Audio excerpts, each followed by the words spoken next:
criticizing you, best performing MPs, both of you, amongst the best. And yet people are saying, where is this man getting the money for his NGCDF? I know he was chairman of budget. He knows where the money is. Maybe he's been able to divert some funds.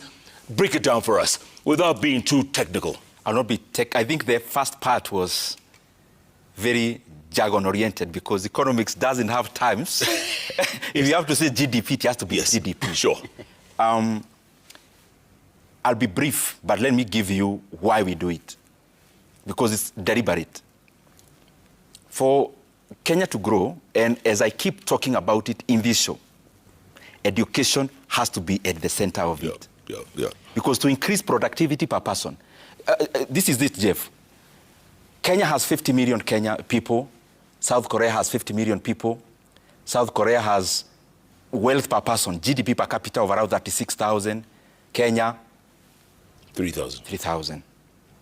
They are 12 times. Yes, that tells you one thing. For any economy to grow, deal with a person as the unit of the economy. Because what we end up calling the economy up here is the amalgamation of me as an economic agent, then the household as the economic agent, the farm, you sum that, it becomes the economy. So productivity per person is very important. Now, what education does is to add value to human capital. I hope you get that. You see the way you pick mangoes, you take to an industry, to add value, it becomes juice. Yeah. To add value to a human being, as an agent of the economy, you add value through education. Yeah. Healthcare deals with servicing. Yeah. So the reason why in Kiharu, everything rotates around education, it is because it is education that builds roads.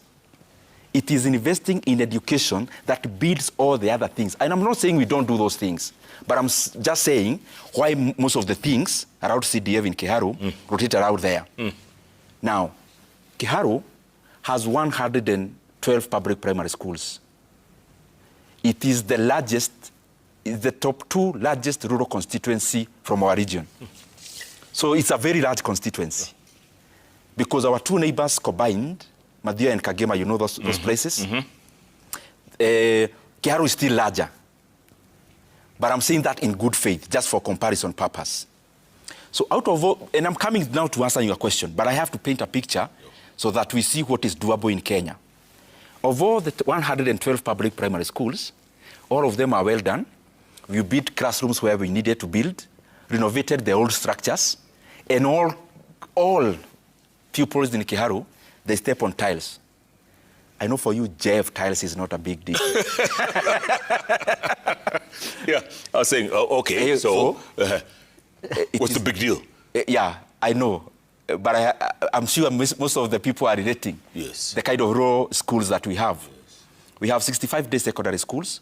We have done a lot in them, built laboratories, etc., etc., etc. Where's the money coming from? Now, I'm coming there. We now run Kiharu Masomo Bora, which we launched yesterday, where learners, not few, we have 12,000 day scholars in Kiharu across the 65-day secondary schools. The only school fees they pay is 500 shillings. And they eat in school from Monday to Saturday. Every one of them. And last Friday of the month, they eat chapati. No. And then we buy revision books for them. Like now we have done 10 million. In the previous years, we have done 20 cumulative. We have put in a kitty of 50 million for laboratories and other critical infrastructure to deepen knowledge. Because there is expansion of infrastructure, but there is also deepening of knowledge. Deepening of knowledge, you will need laboratories, libraries, and such. How do we do it and where do we get the money? Jeff, there is no enough money anywhere, but there is also no small money. It depends with what you do with it. When I was elected in my first term, we decided that if we continue doing the norm, we'll do nothing in terms of what is visible, given the expansiveness of Kiharu. So, what did we do? We took all the data of Kiharu infrastructure that is needed, and we decided we are going to be data-driven. Number 2, we standardized. What do I mean? And I'm just talking fast to break down. If you go to any classroom in Kiharu, it is almost identical. The door, the window, whatever we do is more or less... Cut and paste, cut and paste. Yes, standardization is very important. Then the breaker is the method we use called labor-based. It's very intensive in terms of time, very, very intensive. But we do labor-based. What is this and what is the difference? You take to school A, 1 million shillings in Kiharu. You take to school AX in another constituency, 1 million. Let's use 1 million. So this 1 million you take in another place, you give a contractor, two things happen. After you launch as the MP, and you leave the gate after shairis have been said for you by the students, makofi imepigwa na wazazi. By the time you leave the gate, you leave with 160,000 shillings. Do you know what that means? Tell me. In a million, 160,000, you live in Kenya, you know what I mean? Yes. What? It's ka-chink, ka-chink. VAT. Because in every BQ of government, there is a remnants of VAT on the total sum. Then, number two, you give a contractor. By the time you leave the gate, remember a contractor is not an NGO. So more give or take in Kenya, contractors get that % of the total. So that's 300,000. 1/3, yeah. By the time you are leaving the gate, you have walked away with 460,000. Yeah, almost 500,000. Yes. So actually took to the school 540,000. So in Kiharu, what did we do? We trained our own people in my first term, 150 people on how to do tiling because we knew it would be a critical element of our work where we had deficiencies in skill. We also did professional painting of 150, normal people who do the works, and we taught them professional painting. Those are the two gaps we had realized. There was deficiency in terms of skill. So we are able to do double work for the same money. Now, okay, tell me, hold that thought. Yes. What's the population of Kiharu? Kiharu voters is around over 120,000. 120K. Yes. Babu, population of Embakasi East. 154,000 registered voters. It's not so far away, yeah? Yeah. It's not that far away from Kiharu, huh? Yeah. Can I finish with the... Yeah, real quick. The last one? Yes. So that my brother also, because he's done also very well, he can also jump in. Now, that is the hard part of education, because we categorize education in two ways in Kiharu. There is the hard part, and there is the soft part. The hard part is infrastructure. We built even new schools, like 7 new secondary schools, but I don't want to keep on tabulating. I want to go to the main issue. So there is the hard part of education, which you have to do. There is no two way about it, Jeff, because it is needed, and you can't talk about now the soft part, which I will talk about, before you have the right infrastructure. Right. So our focus now is turning to the soft side, because we have done so much in the hard part. The soft part is what? After you build this infrastructure, can learners be maintained in school? That's the soft part. Having the learners now in school. That is why we started Kiharu Masomo Bora, 12,000 learners, 65-day secondary schools, covering everyone who goes to school there, including non-Kiharu residents. You get that? Yeah. And the primary basis of that program is Kiharu NGCDF. And I would have told you other things, like beyond that program, building infrastructure, there is motivation of even taking principles to Dubai, and so many other spices that we put. And chapatis every last Friday. That people can compete. I'll be coming on Fridays. In terms of Babu, compete. Yes. You are very... In terms of education. Yeah, you are very popular. You've really concentrated a lot on bursaries, right? Yes. A lot of kids, destitute, desperate kids. Bursaries. Where's the money coming from, man? Jeff, number one, so long as you're doing development that is meant for the public, it doesn't matter where money comes from, so long as that money goes to the public, because it belongs to the public. We are given money, NGCDF, a percentage given for bursaries and other departments, and I would support my brother Ndindi Nyoro by stating clearly that even you don't have even to explain where money is coming from, Ndindi, so long as that money is going to the people. Because who is benefiting is not you. It's the students who are benefiting from your program. And that is what we need. Those people who have a problem with Ndindi, they are people who fear reasoning. These are people who are ordinary leaders. We need extraordinary leaders, not just ordinary leaders. Jeff, when it comes to bursaries, the reason why I focus on education so much is because I'm a product of education. Were it not for education, Jeff, I would have never come to Nairobi. I came to Nairobi in the year 2007. For education. Were it not for education, I would have never been a student leader. Were it not for education, I would have never been a member of parliament.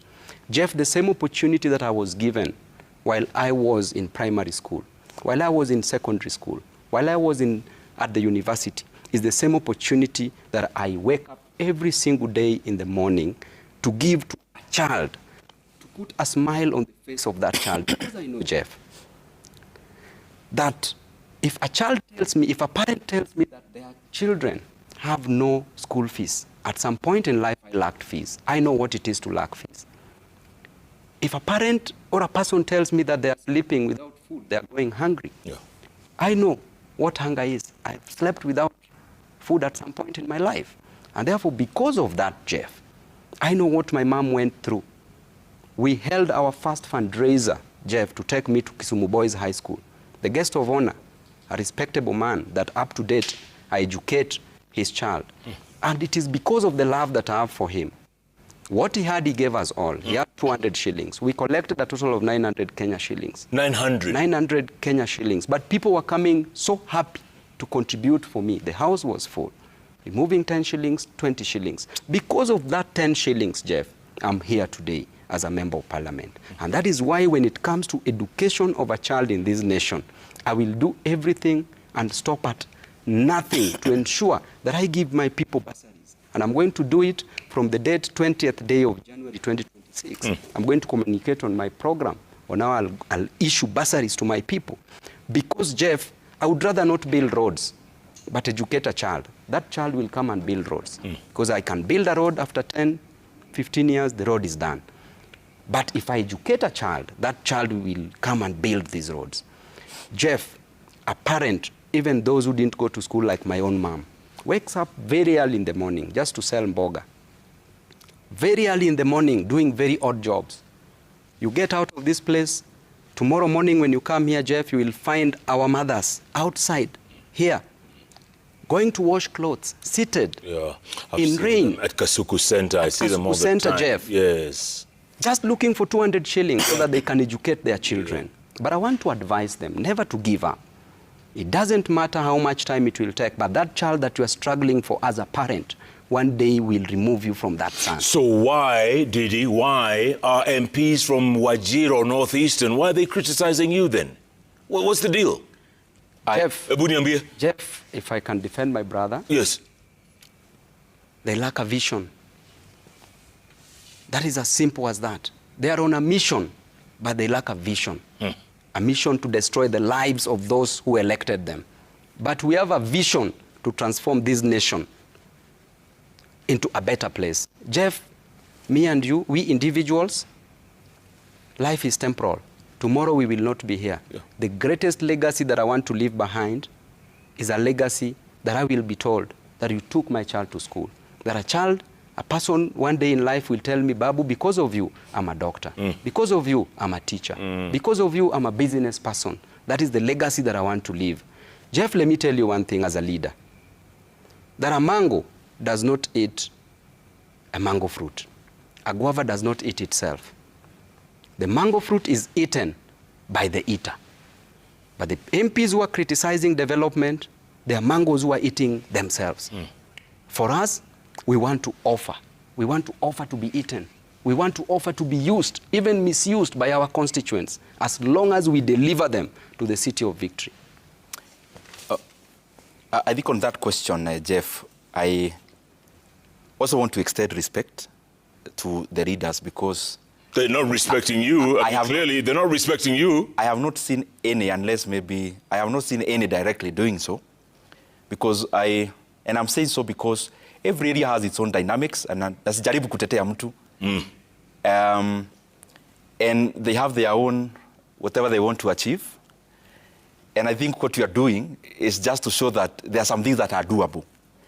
And I demonstrated, even as I come in for my colleagues, I demonstrated yesterday, Jeff, that there are some things collectively we can do as leaders, myself and the other members of parliament, that can actually go a long haul when it comes to alleviating the issues that are there in our education sector.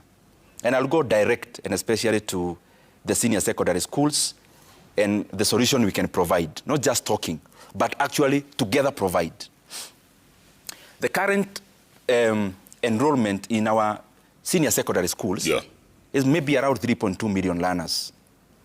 And what we need to do, Jeff, is to provide, together all of us, just around 30 billion shillings to make education in our basic institution of basic education, and just citing senior secondary as an example, to make it totally free and totally free. Okay, real quick, before we go to break, Fred Obach-Machoka, the blackest man in Black Africa. He wants to know real quick, how did Ndindi raise funds for development of those classrooms and feeding of the children? How do you raise the funds? Real quick, I mean, don't be too technical. Jeff, I think I've explained the issue about how we optimize our resources. Yeah. I was describing how we do labor-based and etc, etc, etc. But allow me to also make the point that I was trying to finish. Even as we are talking, Jeff, there are some things that must not wait for any election cycle to be made an election material. Yes, yes. And I want me and all my colleagues, there is something we have to put behind us. That is providing totally free basic education to Kenyans. And I was trying to give the way Kibaki wanted it. Yes, and I'm trying to give an example of senior secondary school in 1 minute. We need around 30 billion shillings to make all our day schools free and totally free, including lunch program, because that is the kind of fees. All you need is 30 billion. We need 30 billion as a country. And my proposal is this way, Jeff, because I believe it's doable now, because great ideas must not be postponed. No. CDF, currently we have a budget of 58 billion nationally. So Kiharu, for example, now is receiving 202 million shillings. So every constituency is receiving an average of 200 million shillings. We can collectively, as colleagues, actually say that, or come up with a conclusion, we need to give up 10 billion shillings to go into a kitty. We may call day school, we may call it day school kitty. Our governors also give bursaries, including to day scholars. They can contribute another 10 billion shillings to that kitty. Makes it 20? The national government may stop the renovations we keep on doing every year. They also donate only 10 billion. That's 30. 30. That's 30. So that the other problems we may end up dealing with as a member of parliament is now bursaries to borders and those in colleges and the rest. Okay. Because if we don't provide basic education totally free, we are alienating so many people out of a system that should work for everyone. Gentlemen, why aren't you two running for president and Deb? Why aren't you taking it the next step? In fact, I want to take a break, come back and ask you, you want to run for governor of Nairobi? I'll explain that. Okay. What happens to Dimples? Jeff, you know, a man without patience to even sit in class to do his own exams can never have patience to solve challenges that are affecting Nairobians. Didi, how about you? Governor Muranga? Talk about that. Oh my. Oh my. You need to stay tuned for that. And what is this with you people flashing guns? I mean, come on. Kila mtu ako pinned siku hizi ni aje? This time I was on the receiving end.